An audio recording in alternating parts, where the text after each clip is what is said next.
역경은 그대를 강인하게 한다. 강하게 내리치는 세찬 바람이 그대의 뿌리를 뒤흔드는 것처럼 보이지만 사실은 그대가 더욱 깊이 뿌리 내릴 수 있게 도와주고 있는 것이다. 나무 한 그루가 있다. 그것을 보살피기 위해 방 안에 들어오면 바깥에 아무리 강한 바람이 불어도 나무는 끄떡하지 않는다. 전혀 위험하지 않다. 하지만 나무에게는 아무 도전이 없다. 철저한 보호 속에 있기 때문이다. 그러다 어느 순간부터 나무는 서서히 시들기 시작한다. 더 이상 싱싱하지가 않다. 그것은 나무 안에 있는 도전이 죽어가고 있기 때문이다. 삶을 실현시키는 도전이 없는 까닭이다. 세찬 바람은 진짜 적이 아니다. 그것은 그대를 완성시켜준다. 그것이 그대의 뿌리를 뒤흔드는 것처럼 보이지만 사실은 그대가 더욱 깊이 뿌리 내릴 수 있게 도와주는 각성제이다. 폭풍이 불면 나무는 더욱 깊이 뿌리를 내린다. 태양이 뜨겁게 내리쬐면 나무는 더 많은 물을 빨아들인다. 나무는 더욱더 푸르고 싱그러워진다. 이렇듯 자연이 선사하는 투쟁을 통해 나무는 어떤 영혼을 얻는다. 그 영혼은 오직 투쟁을 통해 생겨난다. 만일 만사가 순탄하게 돌아가면 그대는 흐트러지기 시작한다. 내적인 통합이 전혀 필요하지 않으니 머지않아 그대는 응석바지 아기가 되고 만다. 산산조각난다. 따라서 도전이 닥치면 용기를 갖고 힘껏 싸워라. 옳고 그른 것은 없다. 옳고 그름은 오직 그대의 관점에 달려있다. 똑같은 것도 어떤 사람에게는 선이지만 어떤 사람에게는 악일 수 있다. 그러한 차이는 사람에 의해 결정되기 때문이다. 똑같은 것도 어떤 순간에는 옳고 어떤 순간에는 틀릴 수 있다. 그것은 상황에 의한 것이다. 그대는 일찍이 아리스토텔레스의 분석법을 배웠다. 이것이 옳으면 저것은 그르다. 이것이 희면 저것은 검다. 이것은 신성하고 저것은 악하다. 이러한 분석법은 거짓이다. 삶은 흑과 백으로 나뉘어져 있지 않다. 삶의 많은 부분이 회색으로 이루어져 있다.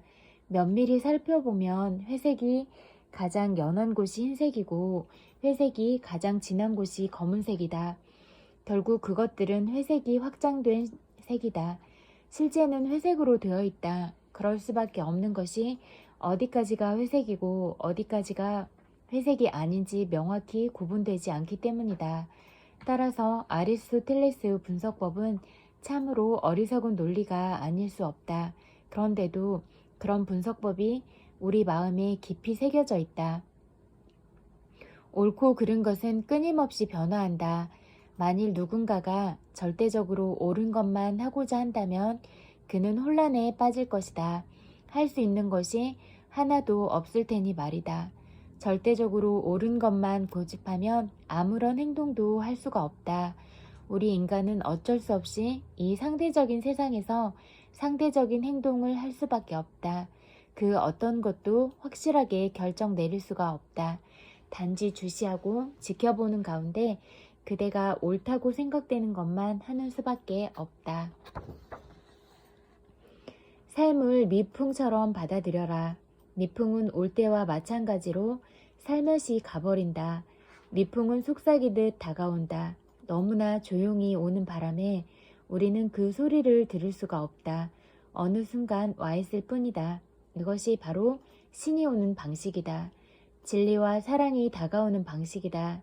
이것들은 모두 시끄러이 트럼펫을 불거나 드럼을 치는 법 없이 속삭이듯 다가온다. 이것들은 아무 기뜸도 없이 불현듯 다가온다. 가도 되니? 하고 묻는 법이 없다. 마치 미풍처럼 조금 전까지 없었는데 어느새 그대 곁에 와 있다.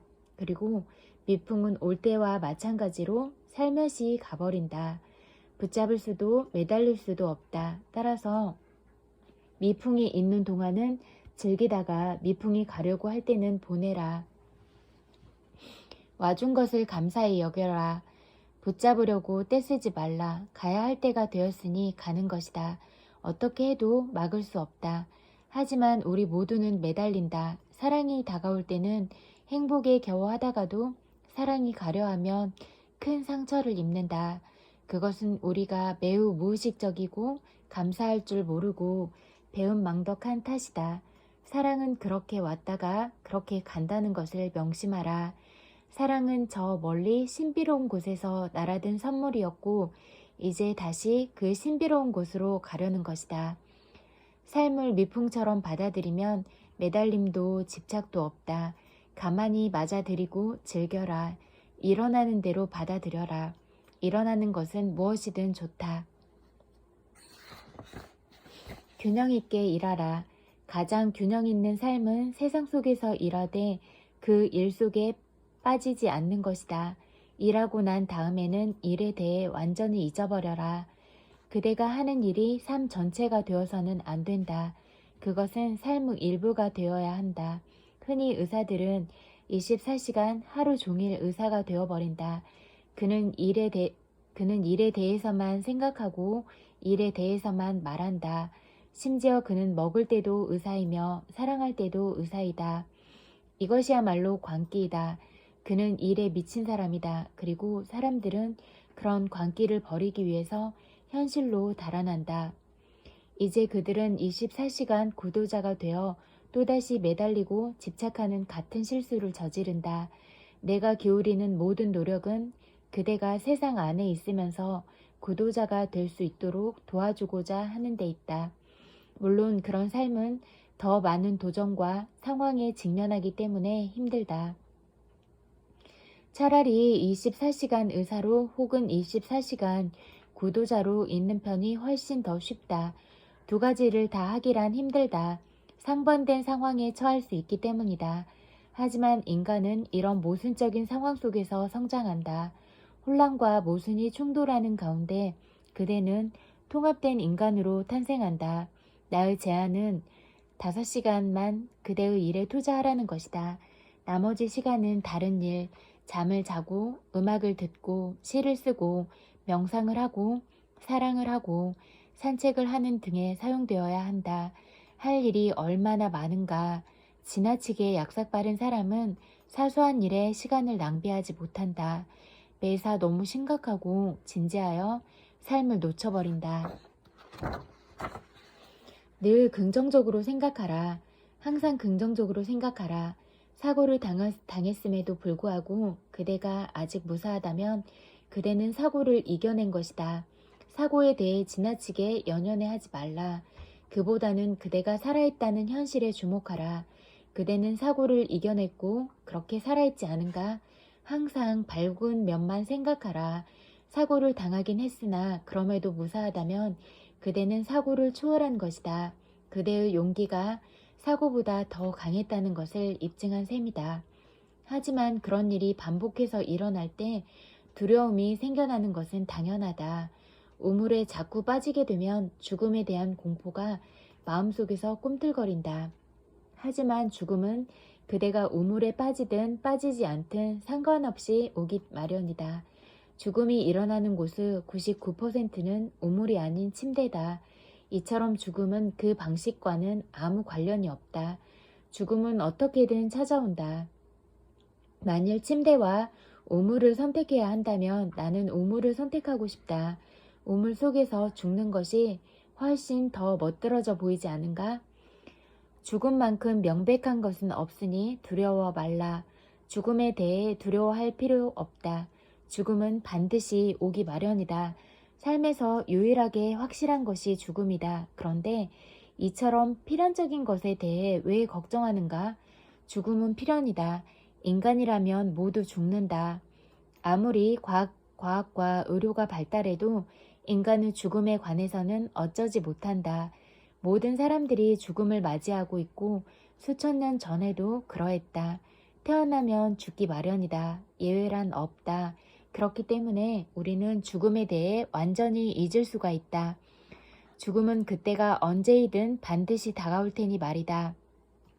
다만 어떻게 죽느냐만 모를 뿐이다. 하지만 그것은 중요하지 않다.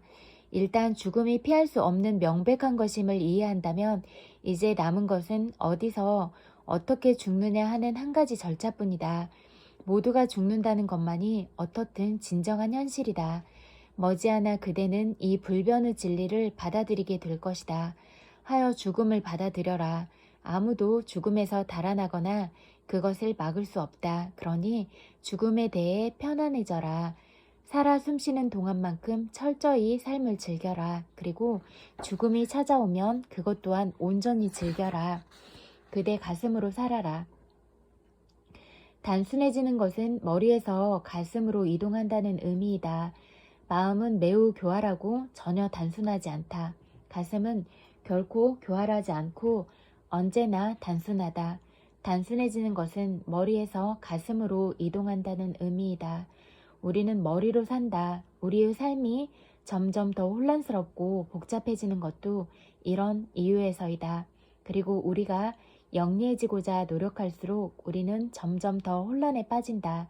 그것이 우리 역사가 걸어온 길이었다. 우리는 점점 더 부도덕해지고 사악해졌다. 오늘날 지구 전체는 정신병원과도 같다. 인간성이 살아남기 위해 일대 변혁이 이루어져야 한다면 지금이 바로 그때이다. 드디어 머리에서 가슴으로 이동해야 할 때가 왔다. 어떤 기적이 일어나지 않는 한 자살의 길을 걷고 있는 지구 전체를 살릴 방도는 없다. 그 기적은 바로 머리에서 가슴으로의 이동이다. 이것은 우리 인생관을 완전히 변화시키는 놀라운 혁명이 될 것이다. 우리는 가슴으로 살기 시작해야 한다. 그로 인해 마음의 모든 영역이 사라지고 우리는 다시 어린아이처럼 천진무구해질 것이다. 가슴으로 살아라. 더 많이 느끼고 덜 생각하고 더 예민하고 덜 논리적인 인간이 되어라. 가슴으로 살아갈 때 그대의 삶은 그 자체로 기쁨이 될 것이다. 삶의 모든 샘물은 무의식에서 솟아난다. 감정이나 느낌이 초래하는 혼란이 두려워 사람들은 그것들을 억누른다. 하지만 그것들이 초래하는 혼란은 아름다운 것이다. 질서가 필요하면 마찬가지로 혼란도 필요하다. 질서가 필요할 때는 질서, 즉 의식적인 마음을 이용하라. 혼란이 필요하면 무의식을 이용해 혼란토록 놔두어라. 완전한 인간은 이 두 가지를 활용할 수 있는 사람이다. 의식이 무의식을, 무의식이 의식을 방해하지 못하게 할 수 있는 사람이다. 의식만을 이용해야 할 일들이 있다. 예컨대 수학이나 과학과 관련된 일은 의식만이 할 수 있는 일이다. 하지만 그와 반대로 사랑과 시는 무의식에서 나온다. 이때는 의식을 한쪽으로 제쳐 놓아야 한다. 의식은 두려움 때문에 사랑과 시를 억누르려고 한다. 그것들이 커다란 파도처럼 밀려 들어와 의식을 덮어버릴 것처럼 보이기 때문이다. 의식은 그것으로부터 달아나 어디론가 숨고 싶어 한다. 하지만 그것은 옳지 않다. 삶의 모든 샘물은 무의식에서 솟아나기 때문이다.